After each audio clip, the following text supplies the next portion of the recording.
what's up guys? Welcome back to my channel again. So, mag-mission ko church update ang person. Hindi magiging may mausa. So, may pa-photo drop siya kagabi sa kanyang Instagram ID. Then, nag-Instagram update din siya guys. Nag-upload siya yung ang sexy niya guys sa picture na yun. Part ata yun ng, yung mga pictures na yun is part ng La Union trip nila with the family. Nakalimutan ko kung anong day yun. Napa-comment nga yung sisterit niyang si Maxine Dagocherre sa kanyang pinost na Instagram update kagabi kung wala ba daw siyang planong matulog last night.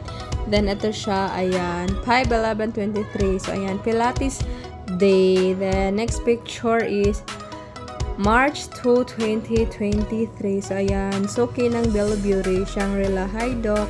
Ito naman, February 4. Nini, sana manotice. Kung manotice ako, ikakamatay ko to, Nini. Don't lie, I love you. So, ayun siya. Then, ito, February 19, 2022. Hi, my Luna, love it ko. Hashtag, sleep with me days. 11/11 and gold for good luck. Good night, everyone. Sending you good vibes. So, ayan siya. Kasi nga, medyo matagal siya natulog kagabi dahil sa kanya top horror-dam. So, ito pa. October 20, 2023. Opak, Kendall Jenner yarn. Ang sexy naman. Then, ito naman, ayan. 10/17/2022. Alexa, miss ko na uniform ko ah. Hi, nakatagi.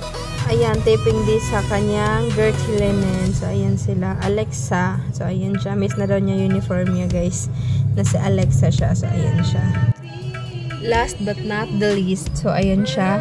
October 2, 2023. So, birthday na ni Miss Shanine Gutierrez, the living Barbie doll. So, ayan. Ayan, share lang daw niya, guys, na maganda pala boses ng mami niya. Si Miss Latlot de Leon. So, ayan guys. Ingat. Love lots. Jan and G. Update lang po.